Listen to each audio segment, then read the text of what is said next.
j'ai su le thème du cinéma, tout de suite, j'ai pensé à Mélanie, avec qui je travaille régulièrement. On s'est dit, tiens, un dialogue entre un concepteur lumière et puis une actrice réalisatrice. Le végétal s'est vite présenté à nous et on s'est dit, tiens, un autre regard, ça pourrait être sur un jardin sous-marin, la faune sous-marine. Alors, on ne dit pas forcément les plantes, on dit des algues.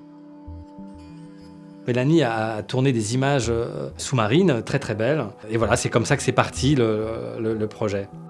C'est vrai qu'un jardin et une salle de cinéma, c'est des choses différentes, mais donc l'idée c'était d'avoir un sous-bois, comme un sous-bois, avec de l'assombrissement, où la végétation comme ça crée un cocon où on peut venir s'isoler et regarder quelque chose. Et ça nous a rapprochés comme ça de la salle de cinéma. Avec aussi cette idée que la végétation avait repris sa place, donc le fauteuil qui est envahi par la végétation, voire même la lumière, qui, moi, dans ma tête, comme ça, grandissait comme un lierre qui aurait poussé à l'intérieur. Il y avait l'idée quand même d'avoir quelque chose qui soit assez volumineux pour pouvoir assombrir. Et ensuite, il y avait un choix de couleurs en fonction des images. On a discuté de ça avec l'équipe des jardins. Voilà, moi j'ai donné les couleurs et ensuite ils ont pu travailler autour de ça. Et moi j'avais quand même une grande confiance en eux parce que c'est quelque chose que je maîtrise moins. Mais j'aime beaucoup moi la collaboration. Voilà, collaborer avec quelqu'un qui maîtrise son sujet, c'est fantastique. Voilà, moi je maîtrisais assez mal, on va dire ce que je maîtrise le moins bien pour moi, c'est comment ça va pousser. Et à quoi ça va ressembler. Mais c'est quelque chose qui me fascine, que je maîtrise pas bien. Je suis pas habitué, moi j'aime bien déterminer tout de suite comment ça... Voilà, mais avec le végétal, c'est pas possible. Et ça, je trouve ça formidable, de pouvoir travailler ça.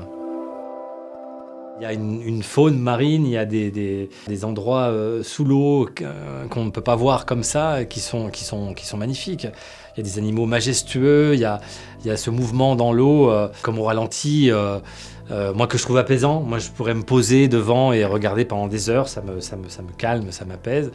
Donc voilà, j'aimerais que le spectateur, si je me dis qu'il soit apaisé. Et puis c'est voilà, lanterne des profondeurs, c'est aussi comme une sentinelle qui alerte voilà, sur les problèmes d'aujourd'hui, les problèmes de pollution, les problèmes des chalutiers qui ravagent tous ces beaux fonds marins et qui rendent cette faune marine totalement... Enfin, je dirais, eux aussi subissent de plein fouet ces choses-là. Je dirais, c'est en 3 temps, un émerveillement par la beauté de cette faune et de ces fonds marins, un apaisement.